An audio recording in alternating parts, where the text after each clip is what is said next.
Okay, 5:11 call to order. I'm going to start roll call. Tom. Thomas Garcia. Patsy Adams. Andrea Berglund. Aletha Bonebray. Josh Westbrook. Carol. Carol Pearson. And Alice McDonald. very good. Okay. Approval of the agenda. I'm getting the breakout. Approval of the agenda. There we go. Okay. I approve the agenda. I would like to add one thing. I would like to ask for a motion at some point when we get to the bottom to name the search committee. I forgot to put on the agenda, but it should be really simple because everybody's pretty much agreeing it'll be the board and Sandra if she wants, I suppose. That'd be on new business? Okay. That'll be down under new business, yeah. Okay. I move that we accept the agenda as amended. A second. All in favor? Aye. Aye. Aye. What's the words for anybody against? What's the sentence? Opposed. Anyone opposed? I gotta write that down and figure it out. Okay. Passes. Agenda passes as written with amendments. I think you'll have to speak up a little I'm bit gonna because, trade you places. yeah, switch spots. Okay, public comments. To address Hey, any there you are. I'm closer to the phone. I moved with Patsy. How's that sound? That's great. Okay, to address any issue not on the agenda up to 3 minutes per person for 30 minutes. Okay. Anyone? Anyone? Okay. Why don't you tell Alice and Carol that we have an audience? Oh, we have an audience. We have Carlotta and we... Oh, I'm going to go blank on your Aaron. wife's. I forget every now and then too. It's all right. Okay. Okay. Chris Hoffman Hill. No, I know that one. I can handle that. Okay, do you know now? Is Chris Hoffman Hales here? Christine. Is it Chris or Christine? Chris is fine. Okay. And Aaron. No, I got Erin, although I forgot her name, and I got Carlotta. That's it. Okay.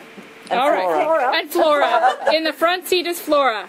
Okay. Okay, we need to approve the minutes for the board meeting May 13th. And the special I meeting so May moved. 31st. Okay. Anyone second? I'll second. Moved and seconded. All in favor? Aye. Say aye. Aye. Anyone opposed? Okay, board meeting minutes passed. How about the special meeting minutes on May 31st? I so moved. Second? I wasn't there. I'll second. You were there? Okay. All in favor, say aye. Aye. Aye. Aye. Anyone opposed? No. Okay, special meeting minutes are approved. On to the financial reports, the detailed budget status report for June. Okay, this is was emailed to everybody, but I know how small and difficult it is to see, and we've decided that we're just going to highlight any anomalies. So I'm putting it up on the screen, and I'll try to make it really simple because some of you can't even see what's going on. But we don't have a treasurer's report for May yet. It'll probably come next week. So I don't have any update on our income, but it's coming in just fine, just like it has in all the years past. We go down to personal services, and you'll see that the payroll is 47.13% spent, and we're 50% through the year. And you'll see that the benefits are 40.28% spent, and of course we're 50% through the year. So we're doing just fine with that regard. On the director's salary, I have notes which you'll see in more detail when we get down to the detail for the budget resolutions. But it's showing now the changes that we made to the budget in May, and I've added $6,000 in there for the first down payment for our people, and we'll take care of that money with the budget resolution at the end also. And then I put in yellow right there for the internet services from Columbia REA because they look like very high numbers, and you'll see it's $1,700 what, $10 or something? No, that's your number. What was it? 1720 maybe. They're really close. Anyway, It was in the ballpark. It was right. 14 or 15. And it's because it was May for Burbank. It was Burbank's It was the May service for Burbank, which is increased with the fiber. Speak cost. up so they can hear you. And it was the installation costs for the fiber plus the June service for Burbank and everybody else. That's right, all You together. pay ahead, So we hit 2 months at the same time. So I say it's corrected because the one I sent to you on Friday didn't have it broken out this way. So it's just a heads up is all. Everything's fine. That was just to point out. Okay, that was to point that out. And then we just toot right along. I don't know who all's looked at the percentages, but by and large they're doing quite well. Our rents, leases, utilities are at 46, what? Almost 47%. Yeah, almost 47%. And of course, we're 50% through the year. Our insurance, we've got Tuishi covered, we've got Prescott covered, we've got County Central covered, and the van covered. And none of them are very expensive right now because we're not insuring very much. You know, but the van came in, $64 was all that was added to our insurance for the van. Now, I wanted to point that out to everybody. And then the grounds is fine, 40% spent. Administrative costs, really low technology. There's a lot of money left in there, but we have a big bill coming in. Would you tell them about that? The SAMs? Yeah. Mm-hmm. Make sure they can hear you. There are two people on the phone. The software we're buying for the public access computers, you can walk up with your card and sign in. I put it in my tech report. That's that's going to cost a little over half of that budget right now. There you go. Just for the setup. Ongoing. It's One more time there, buddy. You're mumbling. Okay. What I put in my board report on the tech report, Is that right? the SAM software is going to cost about $8,000 to set up and pay for this year. The following year, it's going to be about $2,000, a little less, for subscription-wise. So it's within what we budgeted. It's just a much larger thing than we expected this year. So it's totally fine. But we got the budget for it. It's well within what we can do. Right. Okay. So that's not showing there. That's why the technology budget is still so low. Okay. Okay.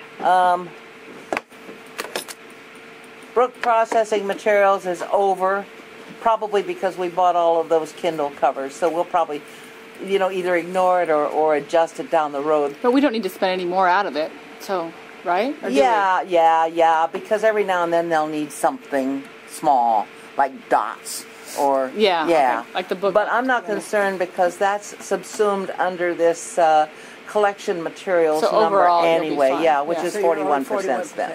So I'm not going to worry about that. No.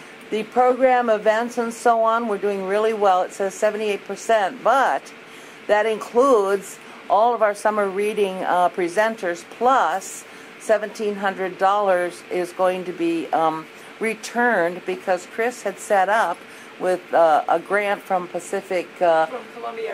Columbia REA to cover over 1,500 of it, and then Vista School is going to cover some of it also. So all of that money is going to come back into our budget. Nice. So, and then we have wonderful, wonderful presenters coming this summer. So otherwise, it's that money simply covers craft materials and so on. So I think we're fine there. Equipment purchase. The equipment purchase is underspent, but I have an idea that I'll show you later that we can easily afford. We've got $22,000 in the budget. We spent $6,500, and basically that's just for maintenance and for Josh to purchase computers if he needs to. And I'll show you something awesome later, which I haven't done. But yeah, but you'll love it. Okay, everything's fine. No debt service. Our accounts reimbursable. That'll come under the reimbursement report. So, do you have any questions? No. I wanted to print out. I wanted to print out something you could take home in paper, but it doesn't work ever. I simply can't do it. I mean, I can't shrink it enough. You got to see what it looks like. You want to see what it looks like shrunk? Well, it actually doesn't even want to go. It's so big it doesn't Look, even want to there go. it is, shrunk. But That's all the columns. The Google thing said it was so big that it wasn't There. going to show it there either. That's all you get. So, but that's okay. There's nothing wrong with Yeah. doing it this way. Alita, on the Google Docs, it says it's too big to show. So, Well, but I don't send it to you on Google Docs. but that's what it when it said. comes through Gmail, when it it comes gives through you the Gmail, option. that's how it got. Do you have? Why? Well, you can choose two options. You can I choose must have view or you I can did choose the, download. See, I didn't download it. I just choose. Oh, view. well, if you If you- download and open it, you'll I see know, it. but I wasn't. I was trying to. Well, I just wanted to make sure that I was sending it in a way you could see it if Yeah. you chose to. Yeah. Okay. It's just gotten too big for the Google Drive too. So. Okay. Do you have any questions on the budget status report part? Okay. Okay, auditor's expenditure status report. Yeah, I gave you a pea soup colored thing for that, and everything's fine. We're good with the auditor, but you'll see an awful lot of writing on it. In March, there were several mispostings by the auditor. One was our mistake, and 3 of them were the auditor's mistake. And then one of the March ones didn't get picked up, and then there was another mistake in May. So this just shows the correction of the mistakes. And on the back of that pea soup thing, you'll see a little message that I've written to our auditor asking her to kindly repost. I think there should be a set over there, Chris. My set didn't have it, so that's okay. It should. That's all right because I don't need the reference mine, so it's good. Whatever. Okay. So anyway, All right. this is. I just wanted to let you know that that's what all the writing is about, and that's the advantage. That's the advantage of my posting to this spreadsheet, is because they do make mistakes. In fact, the treasurer made a mistake. If you look at the treasurer's report, which is the purple thing, you'll see on the back side of it, under summer reading grant, $120. Well, that's just what he says for the month of April. But what he's been doing has been putting our non-resident card reimbursements under the summer reading grant. And I went to talk to him, and he actually had the reimbursements in one file, but the number tracked to the summer reading. So he was grateful for learning that. But Perfect. yeah, so all of that's going to be straightened out probably by the time we get the May report. So there's nothing here that's... Well done catching it all, though. Yeah, well, that's what happens when you put in there, because I have to reconcile that. Yeah, no, that's good. Excellent. Yeah, okay, so if you have any questions on what the auditor's doing, you can ask, but it's pretty much a reflection, they're a reflection of each other. And then the review and signing of the vouchers. Alice already did it before she left, right? Is that what we're on to next? That's correct. Alice, do you want to speak? Alice? No, I don't. I don't have the numbers in front of me, so I can't make a motion. But they looked good? Did everything look good? Yeah, everything was fine. Yep. Okay, I'll make the motion. Okay. Ordinary expenditures. Yeah.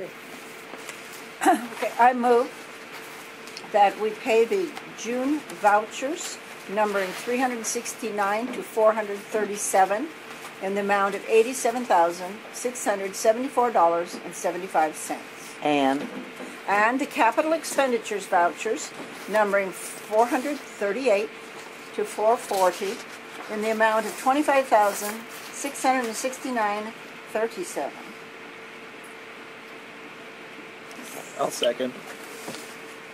All in favor? Say aye. Aye. Aye. Anyone opposed? Okay.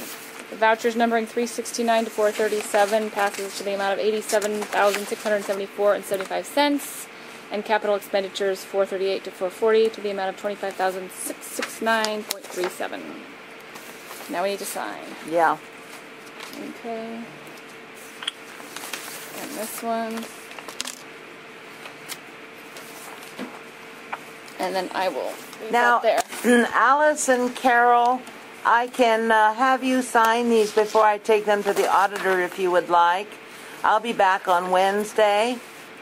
Do you want me to drop by and get your signature on that? That would be great. Okay. Yeah, I'm not sure if I'll be back yet, Lisa. Well, I don't even. I can even take it in on Thursday or Friday, Alice, because it's only the 10th, so we have plenty of time. It's up to you. Shall I wait? I'll get into you. You don't have to come out. Okay, very good. Thank you. Okay, the staff reports were sent. Does anybody have any questions about any of the staff reports or comments? I do. They get better every month. Yeah. There's so much going on. I like to have, I think it's very nice to have the statistics at the bottom. That's good. Okay. I mean, I think It's helpful. it's helpful because it lets you know what's going on. Okay. And everybody got the reimbursement program report. I'll let Josh speak to that. Okay, Josh. And I had a question about that. Oh, sure. Well, this month, just for the record, we had 26. It's the same as last month, but it was actually less because there were more $34 cards. This month, we're up to 5 for June. You had a question, Ken? I was going to say from now on we'll only be selling 6-month cards anyway. Well, we've been selling... They've been buying $68 cards all along. And so they're still selling both. But now, since the contract with, we've only got 6 months left, so I would think it would only be half from now on. I think it's possible that it wasn't really clear at the time last December when we talked about it. I know that it was our assumption that we would just be selling the cards through the year, and that if people bought them at the end, they'd have them through half the year. Also, Alice has been mentioning that she wanted us to consider possibly doing the same thing until our building was up. Mm-hmm. And I don't know if Alice wants to speak to that. We're certainly not deciding that tonight because it certainly hasn't been on the agenda. But I think that the people that were at the meeting, Carol and Alice and Andrea, if you could speak to your understanding of that motion that we made, please, because this is the second time Patsy's brought it up. Okay, so besides what she just asked me to say, if a person was to buy it and get a year, even though even if we were to end it in December, the person could still finish out their card. Just for that, I wanted to know, I thought that the way that the motion was done originally said that we would do it for this year. We would reimburse for 1 year, but it did not. I don't think it said they couldn't use their card after the end of the year. Yeah, but we'll see. No, I don't either. I think we didn't think about that, to be honest with you. I know we didn't. I didn't when I made that motion. My thought would be let people continue to take their card, buy their yearly card, and then come December or November, we will see where we're at as far as our buildings go, and then we'll decide how to proceed. And I think now, knowing the numbers that we know, I think we're open to paying what we pay for, and I don't think anyone's going to be opposed if we're not up and running. No, I don't think to do this again. And if we want to be more specific in December about 6 months and 1 year, we could. But when someone gets a card, they kind of want it. If they're buying yearly cards, they're not the type to want necessarily to change things out in 6 months. They're buying them first and coming back to us. And if someone shows up with a year card and we're only going to reimburse half of that, that's gonna put us in a bad light. That's a good point. Yeah. That should have been very clear from the beginning. And it's not possible for someone to come back in December if they bought it in January and get a new one, because we have them on record and we wouldn't sell them reimburse two in the same fiscal year. Yeah, so I think we're safe on all counts. I do too. I think it just helps everybody. Yeah. Yeah. Is it a concern that the city library isn't going to honor those cards? That's what I was concerned about. Well, that would be their problem, wouldn't it? Well, no, that's a card sold by them. The reimbursement is us. It's their card. That's true. They're selling them with... You buy a 1 year card and it's a 1 year expiration in their system. So they're selling So if they cut them off early, that would be a problem. Yeah, because they've paid their fee for a 1 year service. So that would they be got an the issue. money for that. But that's an issue with them. That's an issue that they need to have happened, with them. Then that would be a conversation that would happen for right. sure. But there's a public library problem. Yeah, exactly. Right. So I say, Okay. let's I just wanted to be sure we weren't going to be having a problem with it. I don't think so, Patsy, don't think because so. it's gotten down to such a dull roar that I don't think it's going to make any difference, and people aren't going to be coming back a second time without without a reauthorization. Again, the statistics are very interesting compared to the amount of money that we set aside. Absolutely. Or paid in the past. Or It's been future payment. Yeah, truly past enlightening. payments. Very 10%. enlightening. So talk about the 10%. percent. Talk No less than 10%. Oh, the percentage. Yes. The percentage on the report says we're only 21% spent. Well, that's not exactly true anymore because we spent money from the van out of that, and we're also spending money out of the Bradbury Associates. Yeah, for the Bradbury Associates. So we're technically at about 50, percent. which is kind of where we need to be anyway. I mean, and with the year, we're still, not overspent, not underspent. We're kind of trailing along. But they've definitely slowed up. And another thing to consider, the batch I had last month, there were reimbursements in there from January that were purchased in January and February. So for some reason, people are People just coming hadn't back come really in late. or just heard about it. Yeah, Okay. so even some of those numbers are from cards that were purchased way back, not in May. Oh, okay. So The general trend is a decline in the cards. general trend, I think we're leveling out. If 20 is the new normal, we can do that with what we have. Yep. So. Okay. Okay. Facilities development program update. Okay, I gave you some really complicated paperwork here, and I did it just so you can see basically what I'm doing. Is it, Yes, that's what it is. Now, I don't expect you to to totally follow it or or reconcile them or anything. You're welcome to peruse them at your leisure if you're so inclined. But I wanted to show you what I'm doing in order to manage the construction money. Okay? Why don't you have one? Here it is. I'm off in Walla. It's right here. It's this one. Both. That one, right? Oh, yeah. It's my Okay. fault, not yours. All right. So you just got two pieces of paper. The one that's colored on the white is the first one I started with, and it kind of identifies what we're spending on County Central and Prescott and Touchy and the consultants. And the top row is 2012, and the middle row is 2013. And then down at the bottom I have identified contracts that we are incurring responsibility for outside of the general architect's contract. So I am taking them out of contingency. I'm speaking this for Carol and Alice too. I just want to tell you that from the contingency there's a potential for 2013 here that I see so far of 64,000 out of 386,000. And that's for things like a geotech contract, the wastewater report, the traffic report, the archaeological report, pointing the Touchy Bank building, construction engineering, gutting out the Prescott building to prepare it for renovation, and then 29,169 potential costs for the College Place bill for their site approval process. We got this way back in March. Those are potentials. A few of them have already been spent. Prescott was in fact cleaned out and is all cleaned out, and John is really pleased and it's ready to go, and it cost us like $5,300 instead of $6,800. The archaeological, I've got $6,500 in there, but actually we're paying $325 for the first stage archaeological report, and that report should do the job, and we'll only go to the $6,500 job if one of two things happens. One is they find something archaeologically significant and we need a full analysis, or two, somebody out there who doesn't believe us forces us to do it. Now, is this the piece of property in College Place? Yeah, it's the College Place property. That's the one I'm talking about. And some of the others are already done. The traffic report was done. It's been turned into College Place.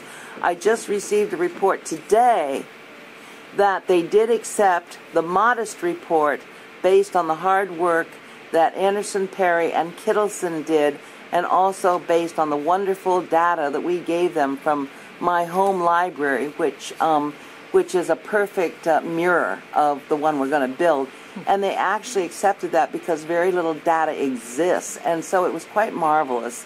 And it took Kittleson a week to work with College Place so that they understood everything and they accepted it. So we're not going to incur any really expensive $10,000 for a major traffic study. So that's an incredibly good piece of news. No, it's not even there. Well, supposing they need a light. They need a traffic light at that intersection. Is that our expense? We may, Alice, and the way it works is that once they accept our traffic report, they accept our trip counts. And what they do is they look at peak times of the day for trip counts, and they calculate what our trip count is. They calculate what the school's trip count is. They calculate what the apartment complex's trip count is, and anything else that's up there. And then they prorate the cost of the light proportionally by trip count proportions, ratios. Okay. So we'd only pay a portion right, of and it. Okay. yeah, and Howard Boggs from Anderson Perry guessed that it might be, couple $3,000 maybe, if we go for a light. So it's not a fearsome thing, not like the full trip report would have been. No, it's not in here, Tom. No, I don't know what this means. The point, which one? Point two. Point two she means to hire somebody, a mason, to go in and repoint the stone work. Stone mason. Yeah. Pointing masonry is done at intervals on a masonry building, either a brick building or a stone building, to restore the mortar, to keep it from disintegrating. So that's what that means. Okay. Um, yeah. Oh, we just got our asbestos survey in. It wasn't that costly. I can't remember how costly it is. It might be. But the thing is that this is for County Central again, because we're going to demolish the home that the Smiths lived in. And it has pretty minor asbestos, actually. It's only in some linoleum in a closet, a bathroom, and the living room. And it's very small square footage. They've checked the insulation, the basement, the pipes, everything, and that's all they found. They gave me the name of people who do the abatement quickly and reasonably, and I passed that on to John, so we've crossed that hurdle as well. I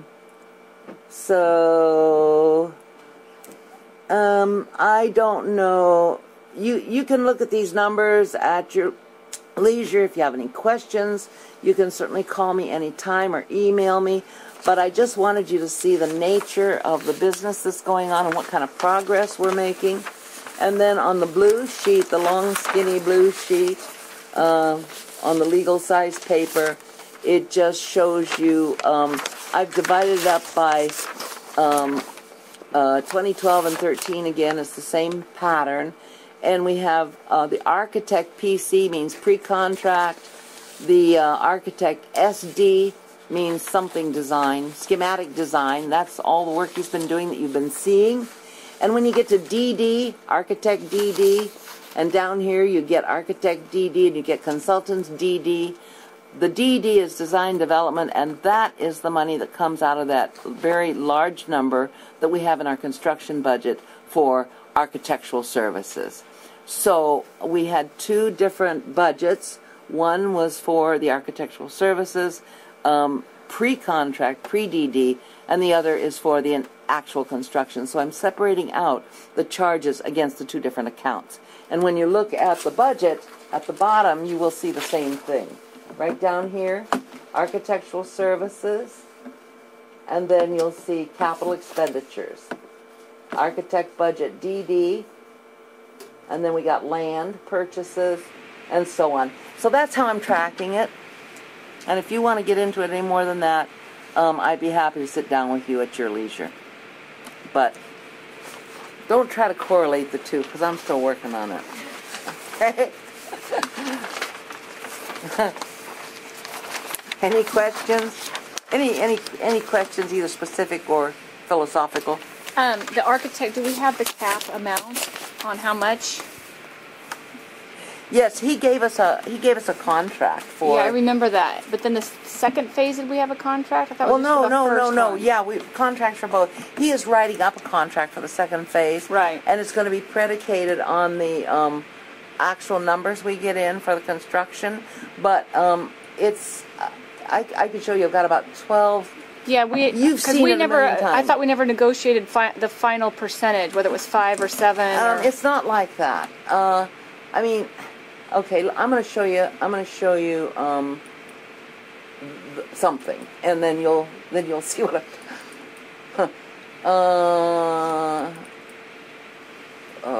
architect. Let's just pick one.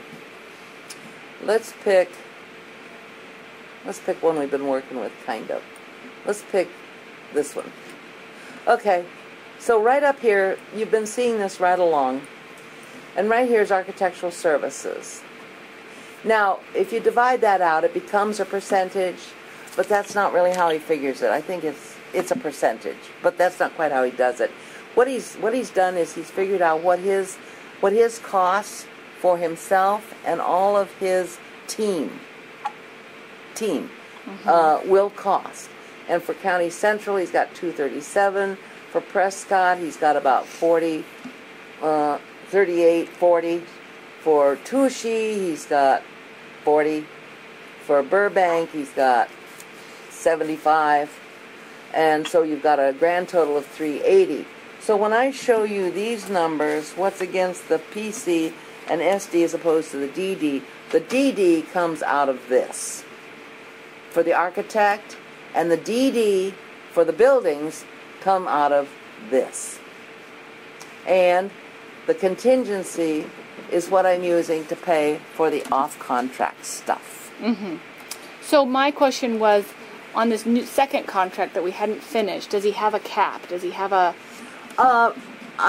Or is it a percentage of total? You say it's not a percentage of total, because that other architectural firm was. It was 5 to 7% of total. Yeah, and we've calculated this and it's something like that. And all I can say is I'm not going to speak for him. He's going to bring us a contract. Okay. And it's going to reflect what I think we're he's doing looking an excellent job. I think he's helping us tremendously, but he doesn't have carte blanche. So we need to somewhere figure out where his numbers are. In fact, he checks with me regularly, and he says, how am I doing here? How am I doing there? How are we doing? Because he tells me when he gives me the invoices. I'll show you one. When he gives me the invoices,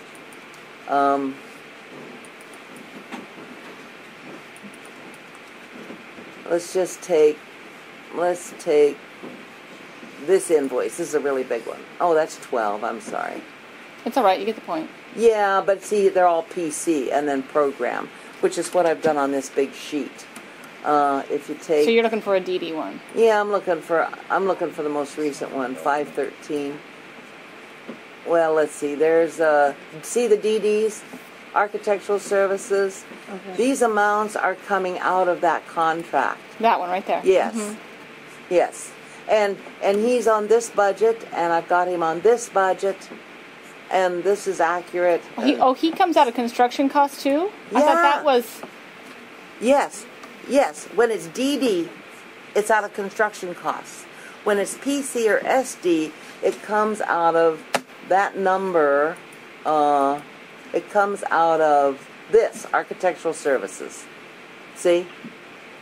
When it's pre-contract. Where's the budgeted amount on that one? Right here, 98. See? And really, when I went back and clarified everything, it turns out... That is his PC, 98. PC and SD. Yeah, 98. I dropped it down from 100 and... So the DD isn't the 237? Yeah. I've moved it. I've put it down here in DD. See? Architect budget, DD. It's coming right out of the capital. And here's the architectural services up here, the PC and SD.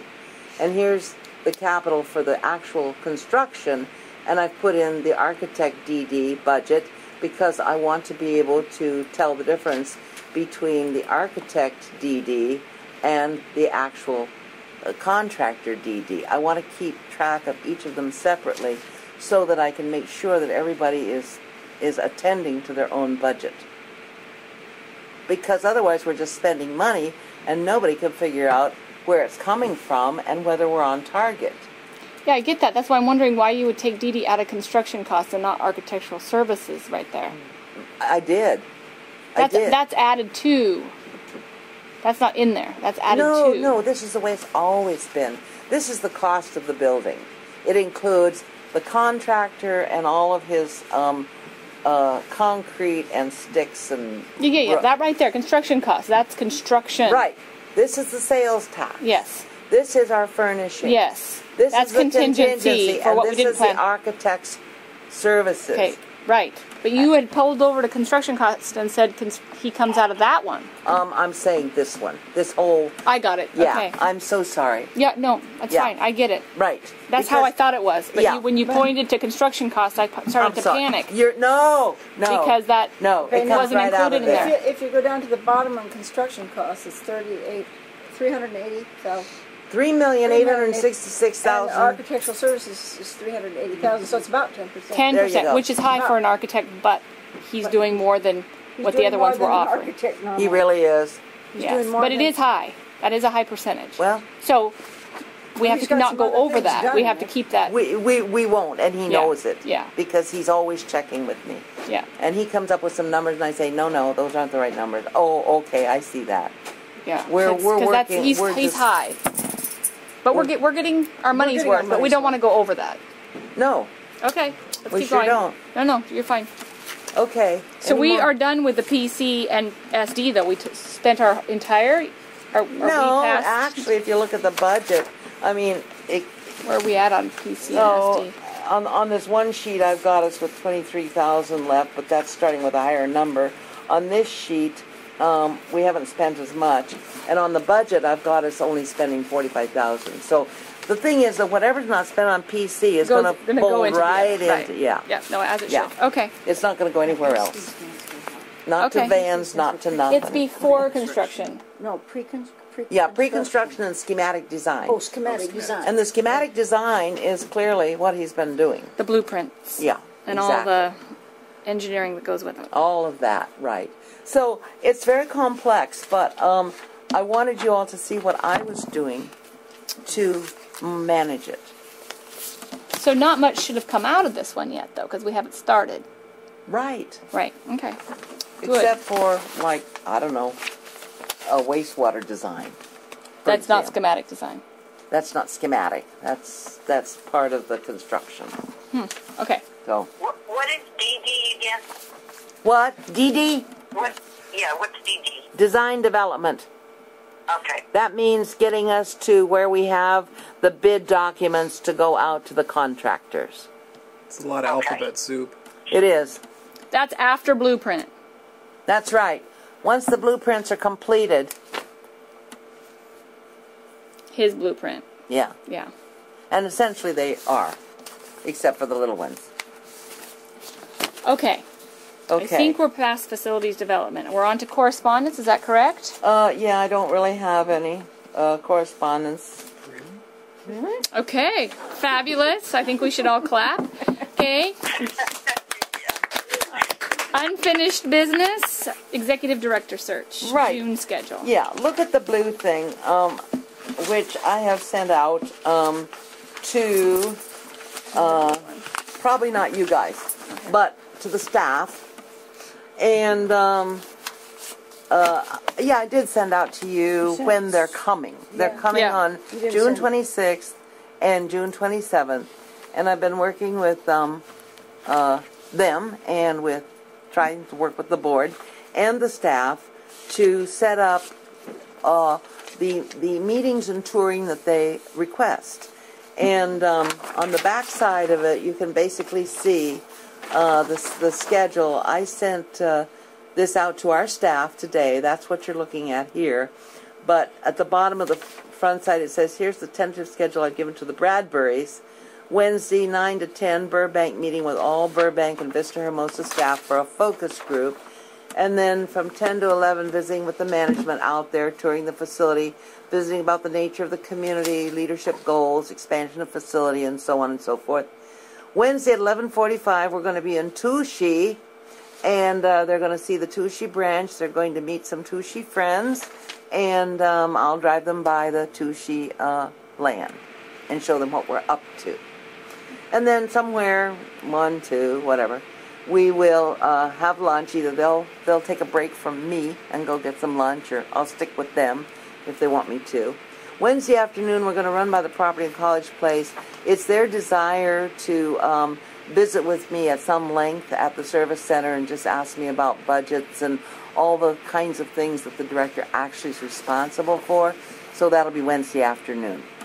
And then Thursday morning at 9 a.m., we're meeting with the rest of the staff from the east end of the county, which is Touchy and Prescott and Plaza and the service center, all gathering together at 9 o'clock to have the focus group of 50 minutes or so with these people. And after that, we will, I hope, have the board meeting or the search committee meeting at noon. And Tom is checking on that. Yes, I'll let you know tomorrow. And he'll let me know tomorrow because this worked for Andrea. Well, I can do the evening as well. Okay, Just so as there well. you have it. Either way, Tom. I have kids. You It's get summer. your choice. Okay, let me know, and then I'll put out a final thing. And then in the afternoon, we'll go on out to Prescott, and they'll see what's going on out there with the building. What day is it? It's the Thursday. Thursday the 27th. So that's what's happening with the schedule. This is the first of several visits they're going to make, and they will be sending out. Copy for the file. I should give it a moment. Oh yeah, I have it right here. Here's some correspondence, You can not take it with you. correspondence. This is stuff I got from them. But I want to just run over. Carol and Alice, can you still hear me? Oh, yeah. Okay. How many people are coming, Elisa? Do you know? Yeah, two. Dan Okay. Bradbury and his wife Jo Beth Bradbury, and they're both librarians. He was the director of the Kansas City Library for many years, and she worked for a library consulting firm for many years. And now they have their own associates, and they only search for library people. Okay. Okay. Okay, what they say is the key meeting will be one with the search committee and any board members who wish to attend. We've already confirmed with them that the search committee is essentially the board, and when we get to do business, you can determine that and name your search committee. And at that, Does that have to be a public meeting, Elisa? yeah, it does. It absolutely does. It Okay. doesn't matter because we won't be speaking about individuals at all. We're only speaking about the process. Okay. If there's any conversation down the road about our candidates, those will be executive meetings. Right. Okay. Okay. Because we're talking about people. Okay. Before the meeting, they're telling us, that's before our meeting on the 27th? Yeah. They will send an agenda, a marketing plan, and a draft of a proposed search schedule outlining the dates for the complete search. Now, all of these things are included in their flat fee. The only thing that's not included in the flat fee is any transportation that we choose to provide any candidate to come to Walla Walla, if we so choose. Everything else, marketing, advertising. Their travel is included in the flat fee. Yep. Yeah. Okay. And then about 10 days prior to their first visit, that's this one that's coming up, they will email an attributes survey, which is a brief 2-page questionnaire to the board search committee asking them to complete it and return it to them. They'll compile the results and share them with you guys. Okay? Okay. Sounds good. Yeah, that's how it goes. Okay. Well, this is a due diligence, you know? It's due diligence to make sure that the district has surveyed the field. So, and these people are supposed to be good. Okay, sounds good. Now we have new business. Budget resolution to fund Bradbury Associates contract. And you have the paperwork on that. Everybody except those packets out there. I sent it to you, and it's essentially moving $24,000 from the impressed account into professional services and putting it specifically under the Bradbury flat contract, which would be, well, I'll just show you the details, because actually I sent it to you.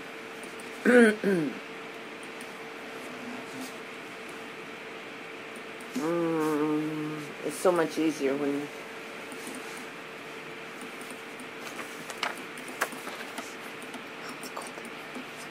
Okay, details. Okay, there's the details. These are the recommended changes, and you can see the details. The resolution itself, which is what Tom's looking at there, is a very simple document that goes in the file and goes to the auditor. But here, this library director, we're prorating it through the budget year because I thought I was going to be gone next month, and it looks like I'm going to be here until November. So, so you've already changed my contract with funding from, oh, I guess it came from somewhere. Oh, it came from up here. Okay, from the $50,000 that we had thought was going to be one if we got a director on board by March or April. Anyway, it's cut down to 25, and that went into my contract.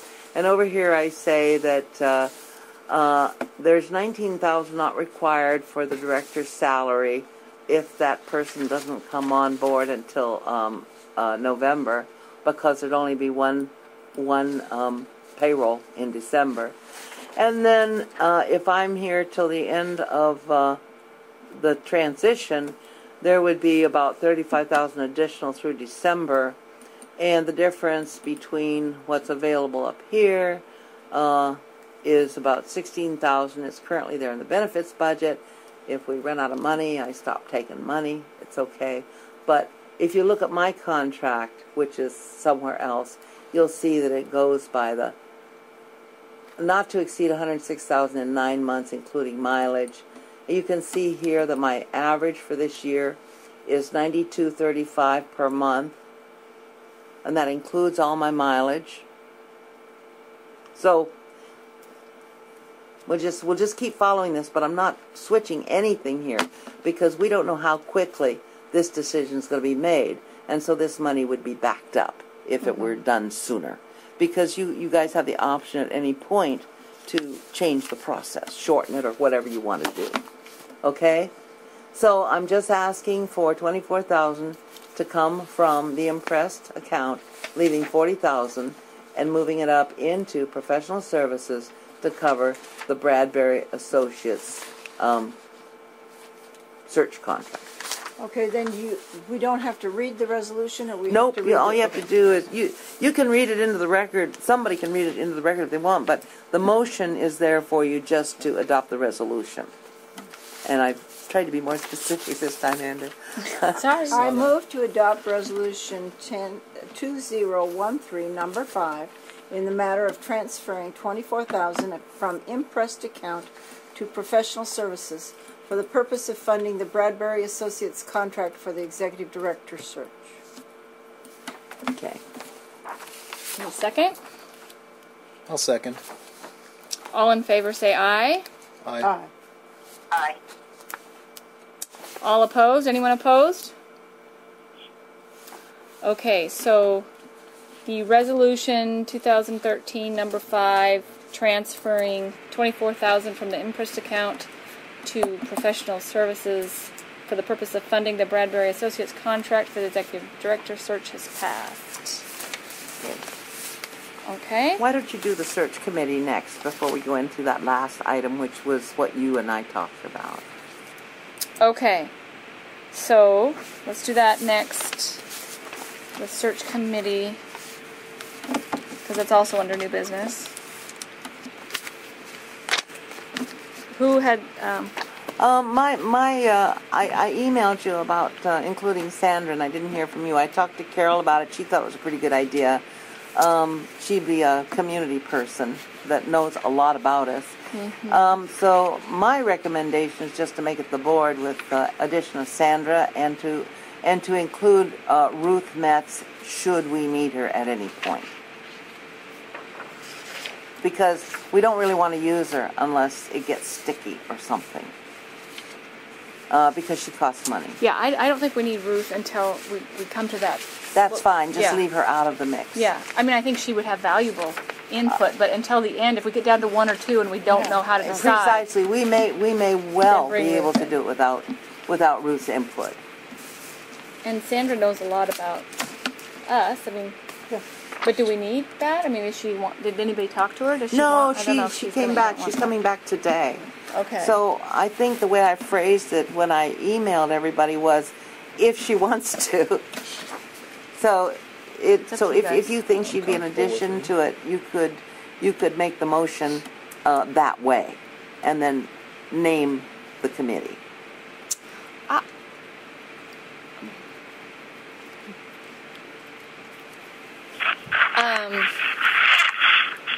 Do we need to bring more people in at this point? What kind of people? I mean, other than do we need Sandra? I mean, can the board at this point just try it on ourselves and then bring more in as we go? Yeah, you can make motions right along. Of course. It's just that, and you can. Just we have say a the good board. group dynamic with our board. I think we're comfortable with each other. I don't know if.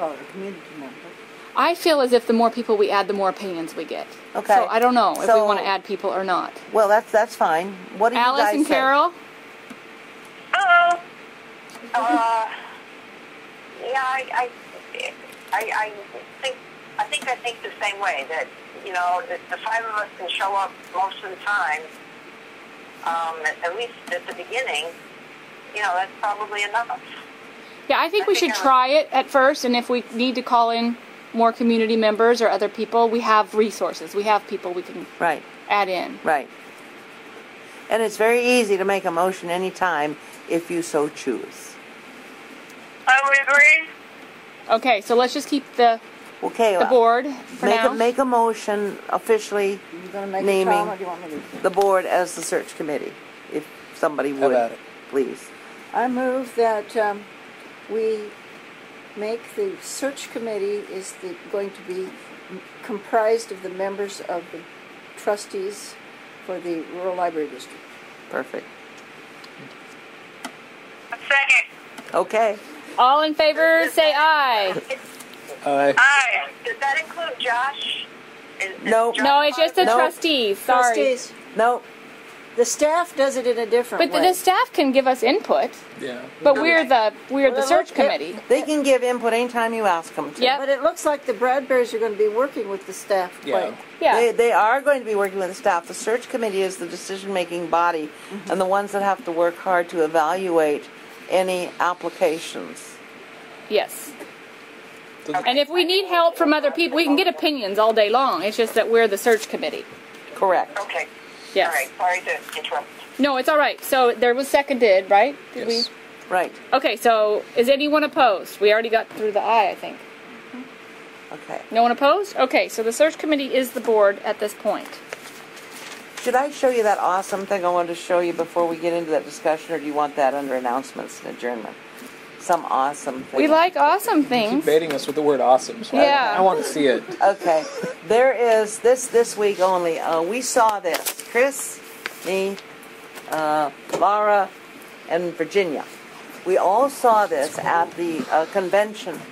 And what they've done is they put on a special that goes for a month and a half, from May 1st to June 15th. And if they get 50 people, they make a profound discount. And the discount, right now, the learning station is like $2,900, and it's generally $3,900. And everybody's seen this, and everybody wants it, and we actually have some money in our equipment budget. So, if you guys think it's really cool, I'd like to get at least one. So, right here. How do I tune this? How do I turn this up, Josh? Or Tom? Let me start over. Can you give more of an explanation? The volume. Lisa? Oh, the volume will be over here. What you're talking about. None of us do, Alice. She's going to get a little video thing started that should talk soon. Okay. We're all in the dark. Okay. Well, not literally, but... What it is an early literacy learning station. And I'm showing pictures. Okay. I'm showing a little video of the librarian at Phoenixville Public Library somewhere, and they're showing how the kids respond to this. And this is a phenomenal station. Chris saw it. We really want it. What? What about the Leo grant?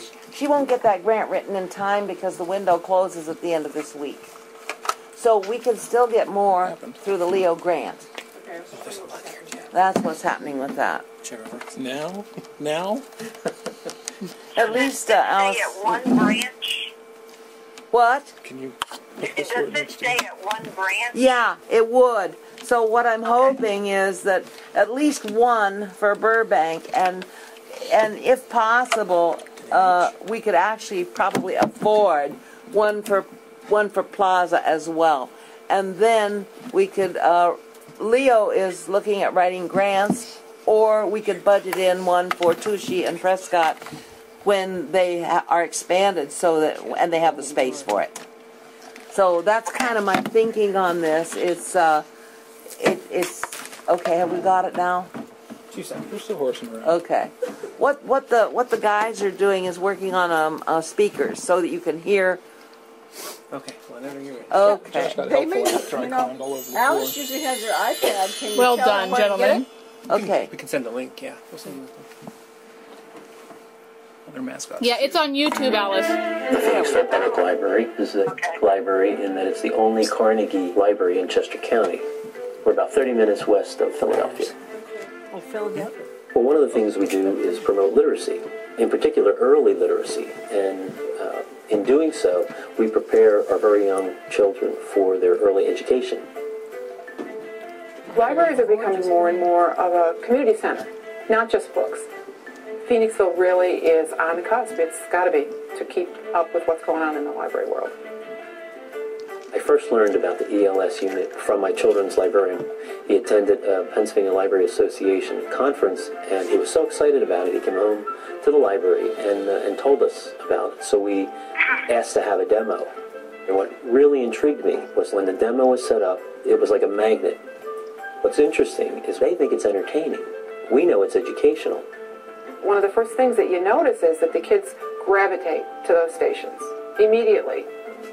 After we saw the demo, our friends of the library organization, which helps support the library financially, they offered to give us a grant to purchase 3 of them. And they were such a big hit that we got one more. So we actually have 4 units in the library right now, and they're used constantly. One of the nice things about the early literacy stations is that they're very easy for the kids to use. They don't need a lot of instruction, and the kids can do it independently. They're absorbed by them. You can just see their faces where they're just so interested in what they're doing. This system adds value to the children's program. Children today are growing up with technology all around them, and the more we can implement a technological aspect to a child's learning, the more they're going to respond to it. It's not the same as reading a book or working on a problem, because it's interactive, and that interactive is very engaging for the kids. So, you couldn't see the faces of the children. Amazing. Who were just enchanted. But How much are? How much I'm gonna show you the pricing structure. They do this all the time, where when there's a conference in your region, which there was in our region, they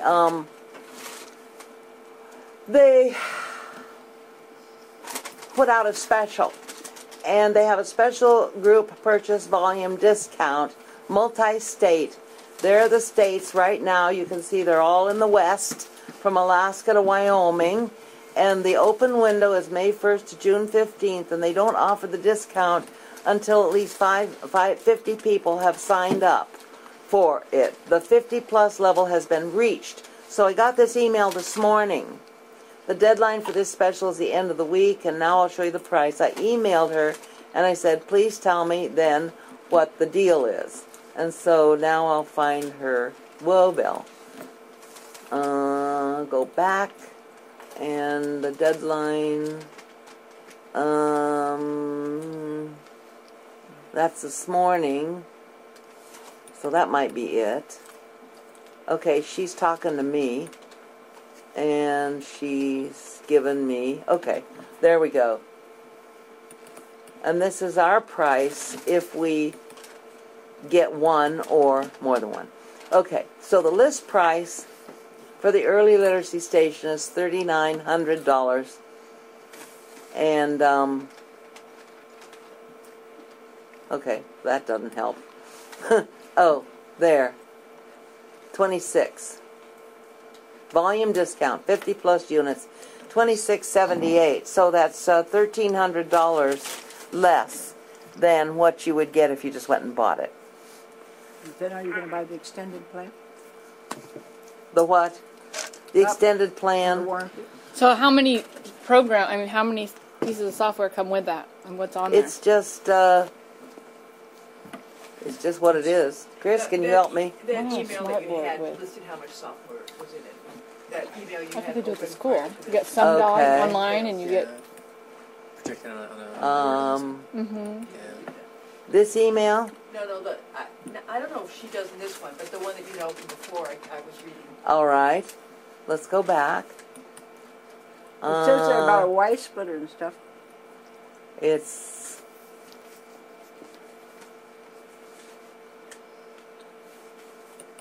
must be that one. Yeah, see, that one I think lists it. If you go down one or two paragraphs. Okay, find it for me. Dynamic all-in-one digital learning solution. It says they span 7 curriculum areas. The software. They're preloaded though. Yeah. So you can't. You can't go onto the internet. It is preloaded. That's right. They're progressively adding touch screen capability. Not all the software has it, but they're moving in that direction, which is excellent. That's the way the technology's going. So not all of their programs are going to be touchscreen, but this. Not yet. They're moving that way. So drop down a little bit more. Maybe it tells us a little bit more. I can't. Pricing includes all-in-one touch screen platform, colored keyboard, child-sized mouse, and 3-year hardware warranty and software upgrades. Customers can also select from a number of options, including extended warranties, printer, headphones, and other accessories. The one accessory they recommend you get is the headphone splitter, so that 2 kids can sit at the same station. Radio Shack thing. Yeah. And the 3-year warranty, that's good. That's better than what they have listed on the price list. Yeah. They only had the 1 and the 2-year warranty. Right. So. And when you're talking little kids. Is this something that's duplicated in the school? 3 years of upgrade. What? Is this something that is duplicated in the schools? I mean, I can remember the kids, sitting at, lots of, like a little, sitting at a computer and having headphones on and bebopping their head and answering questions. Is that what this is? It would be nice if it was, because some of those curriculums have been looked at by experts as being effective, and some are not. And I know at my kids' school they have a giant smart board that they touch, and they have all these they can go on the internet, but only to certain spots. And they can do some dog, and they play their game, and the whole time they're doing math, so they can win the race. Yeah, So, I've seen all those. But they're touch. But you'll notice the age of the children on this video. These kids are 3 and 4 years old, and they're using it. That's what it is. Early literacy. It's not a school thing. It's not even a preschool. Well, they call it early. They have it says it's 6 to 12. Yeah, they do. They do. But and the one at the Kennewick Library, have you ever seen that one, the kids section? no. There's 2 or 3 little computers at little tiny desks, and they have some. And there's always kids fighting over whose turn it is. So I do think it's good to have kids' room have their own little. This one's nice because you sit down and there's like no introduction, there's no funny looking computer screen, there's just, you choose the icon of the thing you want to do. So there's that kind of a stop for the kids isn't there. So that's readily accessible. I don't know, do you get both of the early literacy station and the after school edge? You only go for the early literacy? No. Okay. No. The after school edge is another pricing. Okay. It's designed for children 6 to 12. Right. Yeah, and that's not one that I was recommending right now to buy because we don't have so much money. Yeah. But the early literacy really makes it desirable for little children to start to relate to. Do you have money in the technology budget that you can afford this? It's not the technology budget. I'll show you where I suggest we take it, because I'll show you. I recommend that we take it out of the equipment budget. I have here. And you wanted to start with one terminal? Well, is this something you want to expand? How many programs are on it though? What if they get bored after the first? Oh, they won't. They won't get bored. Oh, good. Well, the fact is that when they said they cross 7 curriculum, topics, so it depends on what the kid's into, right? If they're into art or we can probably afford 2. Here is our budget. We have equipment purchase. For equipment, maintenance, repair, and purchase, we have $22,000 in the budget. We spent $6,500.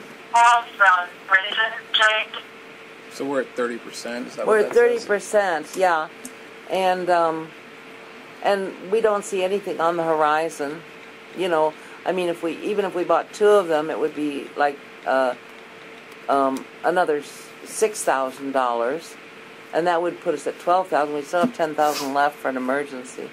So I was just thinking of having one at each end of the district to that was my thought.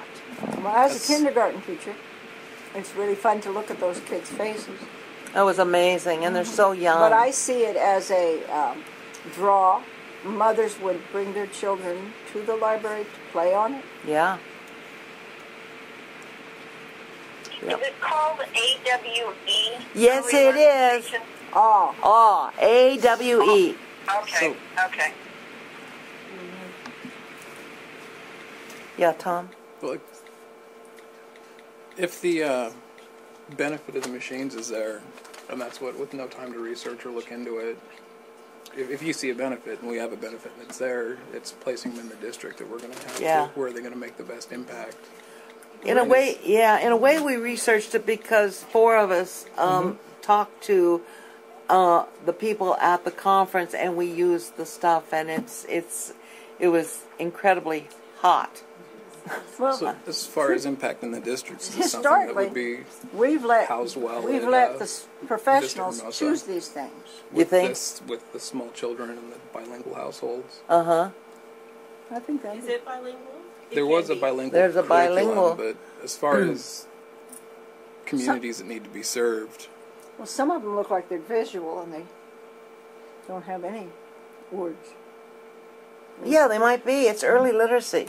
Early literacy is shapes and sounds and, that sort of thing. You notice when the ship fell apart, it went beep. Yeah. Yeah. Normally, we haven't had any say in what you've bought. We've let the professionals buy what they thought was important. I know, and I could have just gone out and bought it, but the thing is that I like to inform the board, and I'm not even asking permission so much as feedback, because we're all in this together. And if you guys say, oh my God, don't do that, then I won't. but it's a big expense, and it's something new and different.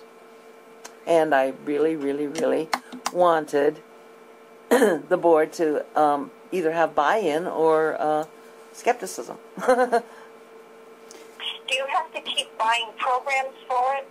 It's the No. hook for the company. You do have to update, but this has a 3-year. They have 3 years worth of upgrades, and then after that, there's probably a ongoing upgrade fee, 3 years. kind of though. like that SAM thing that's expensive to start with, and then there's ongoing. But this falls absolutely into our database electronic digital environment concept. It's just for the young ones. Did you say 2 kids can go on it at once? Yeah, they can. They can share earphones, and they can sit there and horse around together if they want. Kids like to do that, by the way. They don't share the earphones. They They share have the a splitter. splitter. Yeah. Well, two kids at once is what I meant. Yeah. Okay. Yeah. And Alice, it's a 20-inch screen, so for little kids, it's pretty big when you're sitting right in front of it. I see it. I've got it on my iPad. I don't have Okay, the good. video, but I see what it is. I don't know. I have It's mixed not feelings bought by the about company. Exactly. on these things because it seems like they're all on these things, and A 3-year life I'm has not to be sure. fine. It's just a personal 3 years quirk from of now, I don't know. I just as soon That's see gonna a be so person reading different. to a child. Yeah, but that's just me. The last plane ride I took, every little kid, 2 years old, and had an iPad in front of them, and they were all doing it. I know the clientele of our kids don't have iPads, so it is a little bit different. I think think they did a lot of it in school too. I don't know. I just have mixed feelings about. Once you get a kid on it, it's very hard to get them off of these things. And if we only have one, and you've got 2 kids. I know they'll take turns and all of that. It's just a personal bias of mine. I don't think that we can't decide for parents what they're going to have their children do. So the additional electronics that are going to happen, whether we want it, I know. whether we want to read them a book or not. I know. They just seem to be all plugged in, and it just sometimes it bothers me. But Ain't going to go away. If I can just say one thing too, and I mean your point is valid.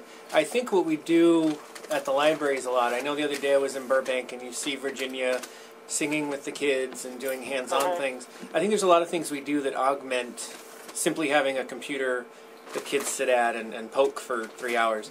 And so I think we're really good at, libraries are really positioned well to balance both because we do programs for the early learning and things. So I think it'd be one of those things where it might be satisfying both 2 ends of the spectrum.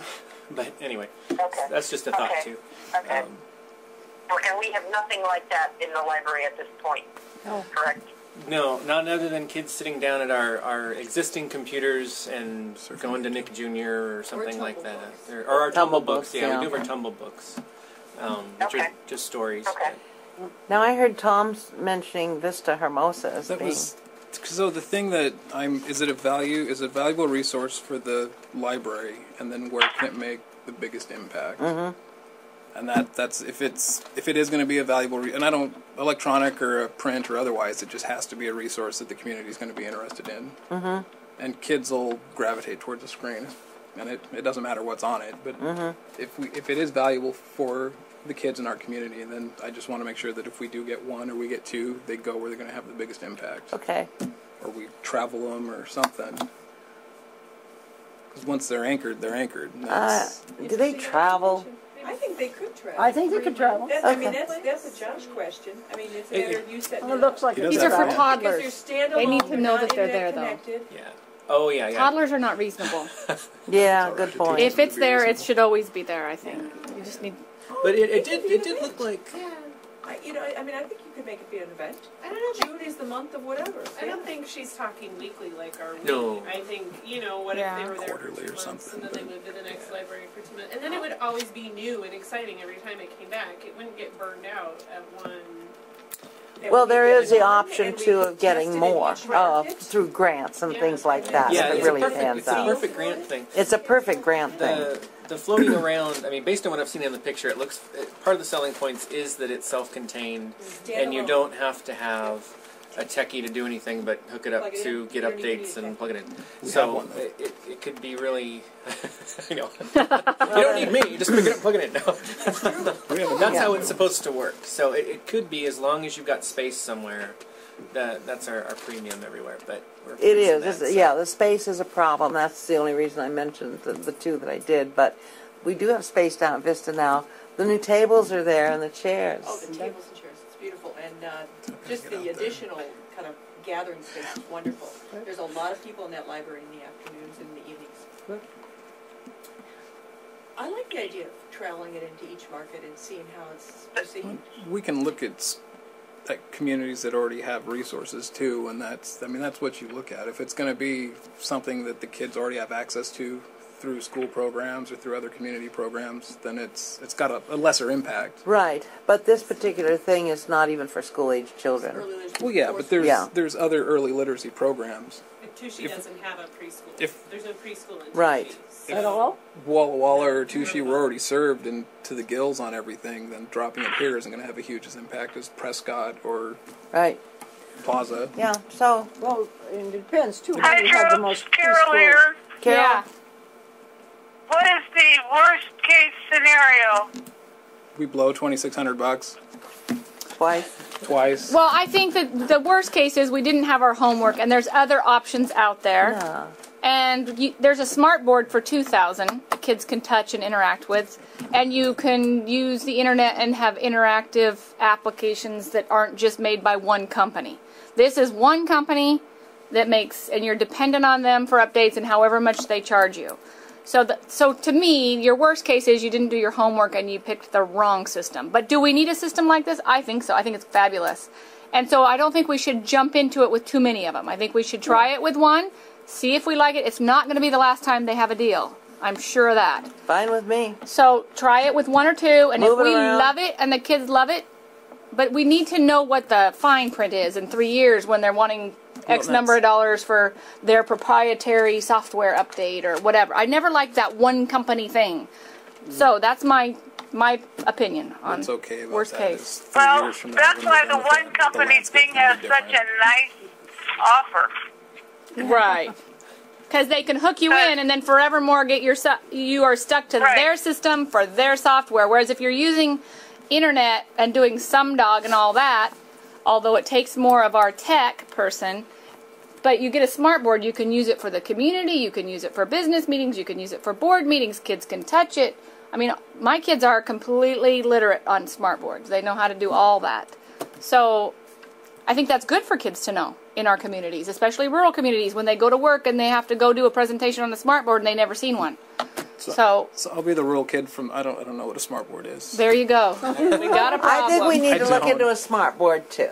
I do. It looks Okay. like that, and you walk up and you touch it, and you. Oh, it's like having a touch computer the at surfaces. Okay. And the markers aren't really marking, but you pick up a green and you Yeah, can color it in I green, use and you them. pick up a Yeah. blue, Different and name for an active Yeah. surface. you can do your giant iPad, but with markers that don't really mark, but Okay. they look like they're markers. So Digital let's try whiteboard. one of the O's, and we'll research smart boards and maybe get that Well, started smart boards somewhere might else. take a little more technology because they don't come with the whole packaged apps for Oh, I little understand that, kids. but it's something doable. that we probably. What about an They're iPad? pretty awesome what stuff. about, You can about get some for it. apps with an iPad, too?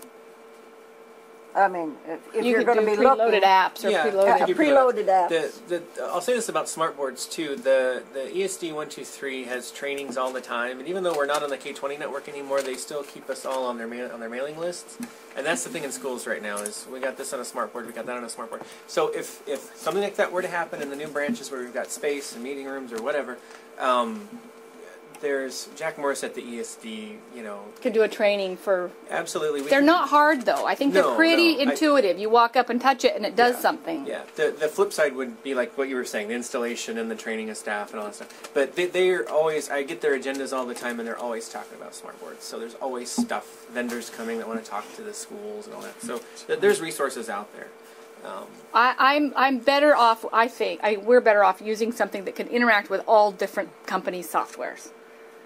And it is a little more for us to do, but it's not that hard to have it preloaded with 10 early literacy apps. Except that they don't have red, blue, and yellow keys. Well, no, they have red, blue, and yellow markers that you get to mark all over but the you're talking about board 2 years old. 2-year-old. I think we should buy at least one. And that's at the end of 3 years, we're going to get our $2,600 out of it. It says, as of April 2012, over 6 million children are using the early literacy station. 72 million hours of usage and counting. The early literacy station is currently in over 36% of the library systems throughout the United States. That's in April 2012. So, and the website has an incredible listing of funding sources, like just tons and tons of funding sources for these. So that might be something that Chris or whoever go right to the website, the all website, and there's a lot of funding and answers to our questions. So I'm turning my thinking around. I think one will be fine, and then we look for more options or other things out there. Okay. And even if we get the one and decide not to go with any more, at the end of the 3-year lifespan that we're buying, we'll have our mileage out of it. I think so, yeah. And there'll be something new and great and wonderful that doesn't have a keyboard or... The kids will play with a puzzle in that room. I know. mean, they'll do anything that's in that room, so it'll get played with. I know. It'll get work. And I think it's nice that we can move it around at long intervals. I like that. And it's not just reading, it's math and science, too. Yeah. I didn't know that, so... That's a good one. I'd almost rather see math and science. Okay. Will do. With the headphones and the Splitter. We could pick those up pretty cheap. Yeah. That's what a couple bucks for a splitter. Okay. They might not be red, yellow, and blue, but they'll do. There's companies out there. Okay. Thank you. I just we're moving into all kinds of cool things and keeps Okay, Josh. so I think we're back to Yeah, we are. Go ahead. discussion of staff retention strategies. Yeah, that was a conversation you and I had. Mm-hmm. And if you want to speak to it, or No, go ahead. I will just interject, my opinion. Okay. well, we know that. Yeah, Andrea at the end of the meeting last month said that she wanted to talk at the next meeting about staff salaries and that sort of thing. And I went out and we visited together extensively about this, the salary schedule, and I explained to her that we had set it up based on the state Washington salary median scale for for institutions of our size, and we're right in the middle, doing well, and that we designed it around step increases. Her concern, and correct me if I get any of this wrong, Andrea, was that there's no real incentive for somebody who's mediocre getting a 5% step increase as opposed to somebody who's really outstanding. And then I suggested that the step increases were part of the salary contract within a range. It doesn't matter what a person's educational level is. If they apply for a job and get a certain job, they're paid within the range for that job, which is best practices or industry standards. And she was concerned that there are two things, really.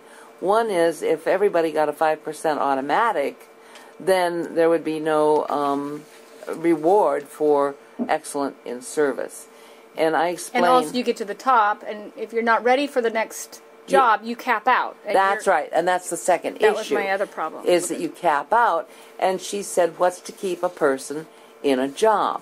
Well, the job. Well, yes, in this utopia library environment we live in, everybody just wants to be here. Yeah, that's right. For what we pay them, but I still think there ought to be incentive for. Yeah, well, and this was the conversation. And then she confessed that she comes from a corporate environment, and also,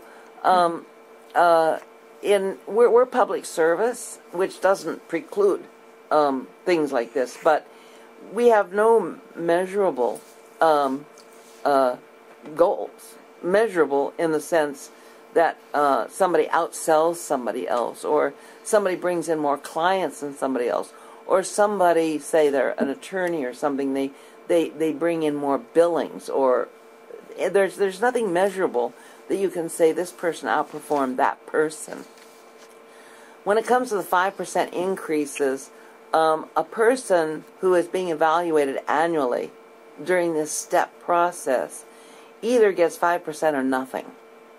If they're doing their job, they get 5% because it's part of their contract, and it's a longevity thing, and it's a thing for thank you, job well done. But if they have a problem, I don't know what that's all about. If they have a problem, don't worry about that phone call. Oh, okay. Thank you, Carol.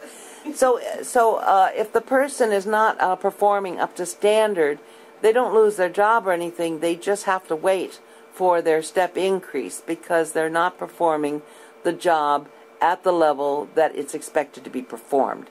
If you start giving 2% or 3% or 1%, you're starting to make judgments again, and people get off kilter on the scale, and it goes right back to the thing that we were avoiding when we first set it up, which is showing preference or making value judgments on people's behavior as opposed to pretty clear guidelines of are they performing according to their job description or are they not performing.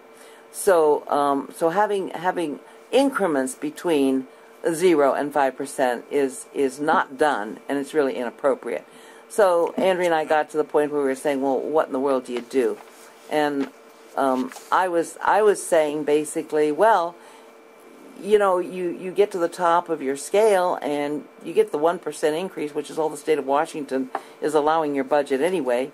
And if you like the job, you've got a job. And if you don't, you can, move on. Basically, I mean, that's what people do. But the other thing then that Andrea and I talked about was the idea of a bonus system. And I looked into bonuses, and they're not precluded, they're not prohibited. But how do you do it? I mean, do you give a bonus at Christmas? Does everybody get it? Well, you're right back to this person got one, and they don't work as hard as I do. But that could be done. Or do you do it like employee of the month or employee of the year? Like, wow, this person is employee of the year, so they're going to get a bonus. Or these people, and then you say they outperformed their job description well. There's that danger again of not having measurable ways of determining what was the performance measure that they outperformed without it being judgmental. So there is that issue. When we talked about money, because you don't want to escalate your salary scale to the point where you're like the city of Walla, you don't want to have your salary scale outstrip your revenue increases, because that's how you end up disproportionate. So I said, well, if you wanted to look at a bonus system that actually could work, you would take, let's say, whatever you get in the rate, the new revenues that come off of, say, new construction, and then you set aside 65% of that for bonuses, because 65% is what percentage of your budget your personal services are. So that would be a way of funding it modestly. It might be $3,000, $4,000 or $2,000 a year set aside for that purpose. I don't know, something like that.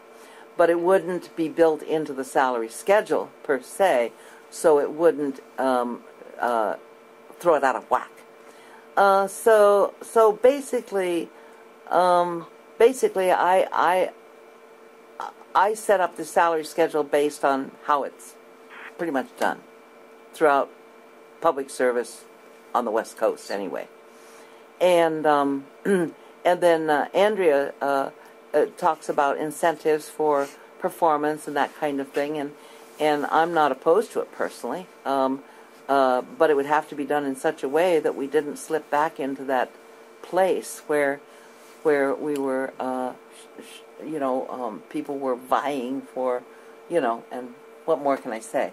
What do you want to say, Andrea? Well, I came from the private sector that perhaps completely had more money, but there was that vying, and it was definitely, it was okay to have judgment calls that this person has done an awesome job, let's give them extra money. I don't see a fear in some of that. It's when it goes too far in that direction of favorites and popularity contests that we're trying to avoid.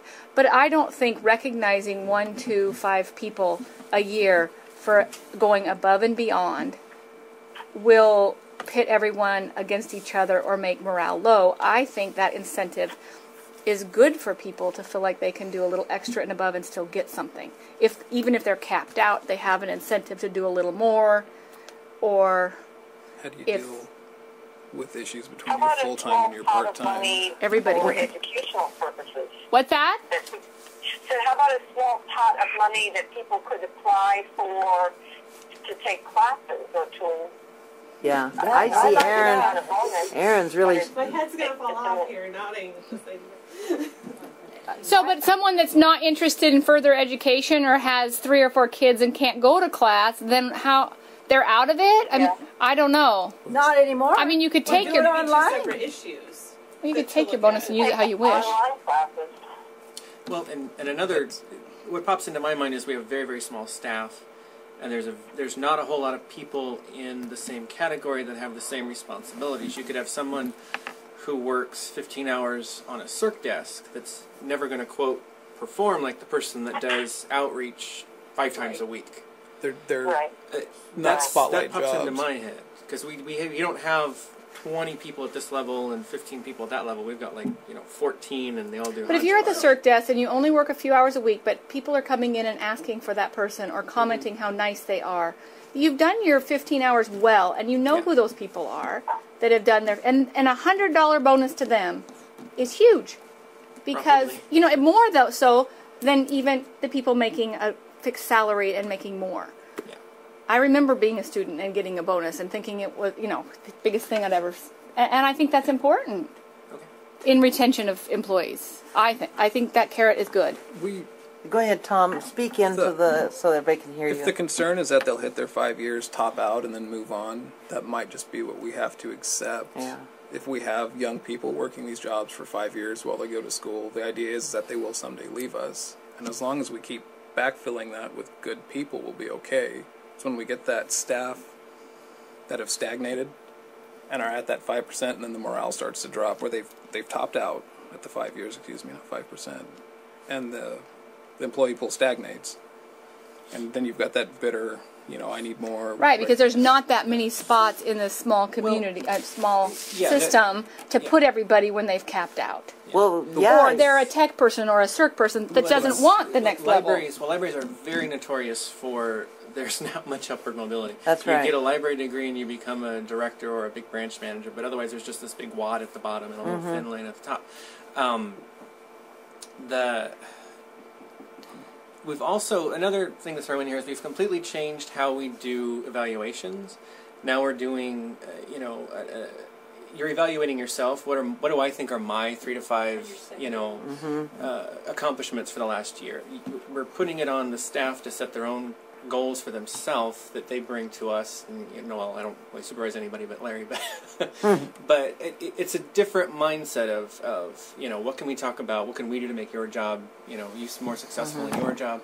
Rather than having like we had before, which was just arbitrary numbers. Yeah, arbitrary is not helpful. I agree with that. I think that helps. And Ruth had measurables. She had goals and measurables. I don't know if we're following those. Well, but yeah, Chris wants to say something. She's been very patient.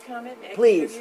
Okay, so with the staff at Burbank and Vista, we have, every 6 weeks we have a conversation. It's a coaching conversation where we're tracking progress over the course of the year everybody is expected to grow and develop and to be getting something out of the, their contribution to the organization, something that's a personal skill growth, but something that's skill growth for the organization as well, and we're all moving along. And I think people appreciate constantly being in conversation and getting feedback about what they're doing well and what they need to be working on.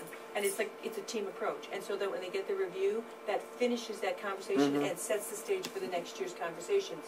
People are very happy with actually getting feedback that is performance-based and getting it frequently, rather than waiting till the end of the year, wondering the whole time, and getting this not very useful numbered assessment that raises more questions and creates more dissatisfaction. So you're thinking that getting a bonus would just make it more confusing and is not real useful?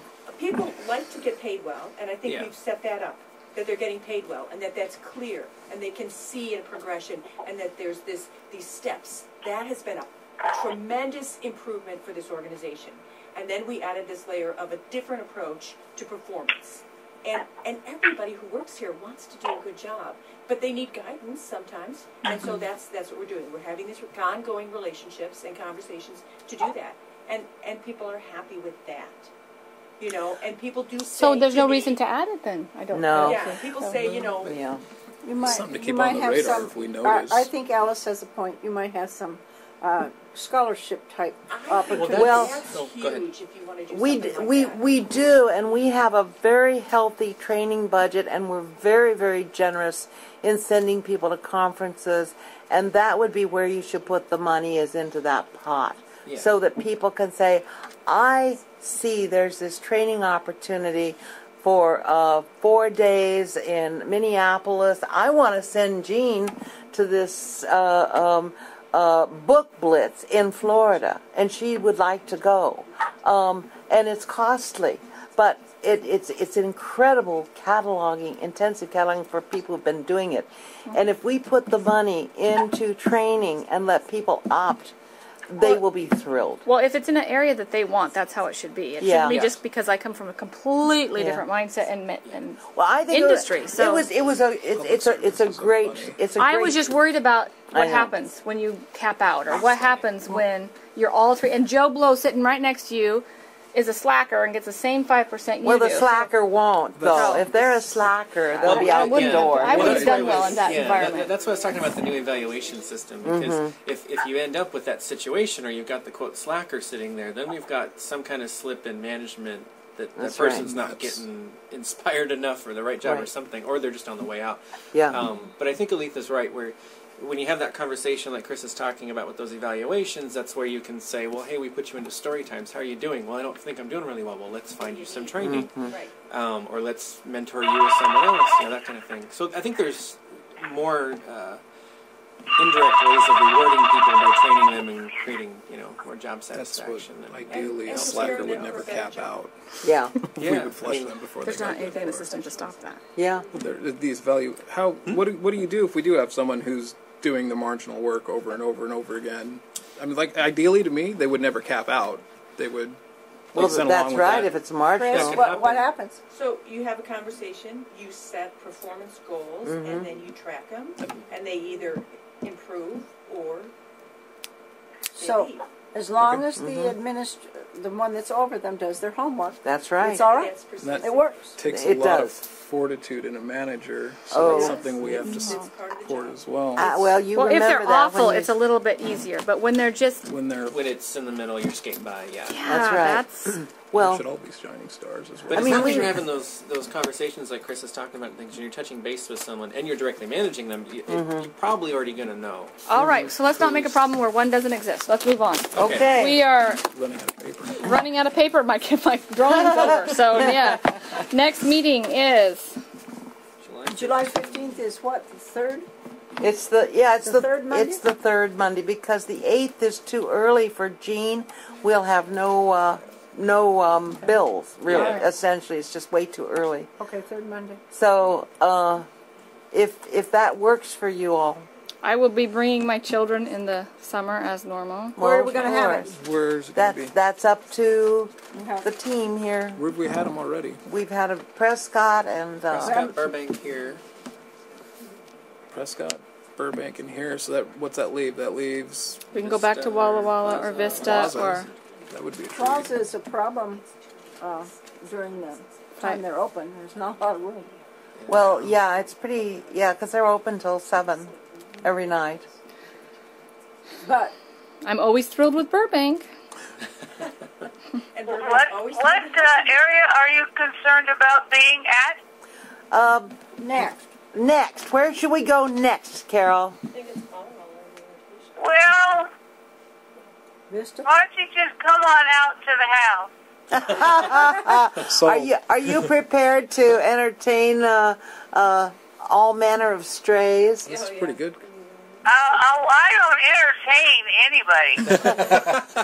I think the wrong people would be watching our website, and we could have a meeting anywhere we want, but I think that would not work. It's really. How about back at the administrative center? I know how much fun it is, Carol, but I think considering our recent history with the members of the community, we'd be ill-advised to do that at this time. So you think we'd be hanging out?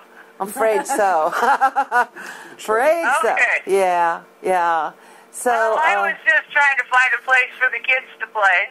well, we could go to Vista. We've never been there. If you think that would be, That would be excellent. wouldn't that be fun? The new tables are there. I've driven by I won't it. be there, but that would be excellent. You won't be there on the. That's vacation in Canada. Oh. We'll just go with you. Oh, that would be lovely.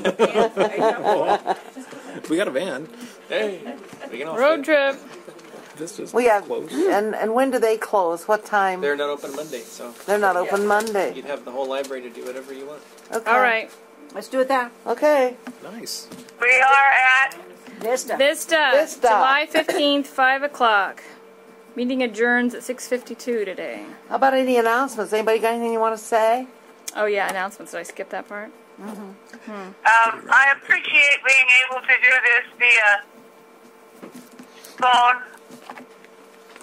I spent last week in the hospital, and being able to kind of not be under the gun. I had chemo today, so it just really works much better today for me to be able to do this by phone. Well, that's great. It worked pretty well. Could you hear everything? 99.9%, and I figured the rest of it I didn't need to know. Nice. How about you, Alice? How'd that work? Yeah, it wasn't bad. Wasn't Okay. too bad. Well, that's really great. I've got a lousy cheap phone. If I buy me a new phone, that might help. You're on a really nice one on this end. And then I think we should thank the Friends of the library here for giving us lovely refreshments. Oh, I'm going to eat. Yes, thanks for dinner. All right. So, last review. On date, time, place, Mr. Hermosa, 5 p.m. July 15th. July 15th, 5 p.m. That's the third Monday. 5 p.m. Third Monday. So we're all going to be together at the end of June anyways. Yes. That's true. That's true. But we'll have those meetings at the service center area. Okay. Thursday the 27th. I think that'd be really nice because they've done a lot out at Vista. Chris and Jose, and of course Josh has been like I just man. I just pick up. Yeah, I just schlep. That's all I do. Gabriel's waiting for you for his Star Wars book. It might be interesting Asking to. everything. Good. We can talk about that later. About Okay. renting the room. That was cool.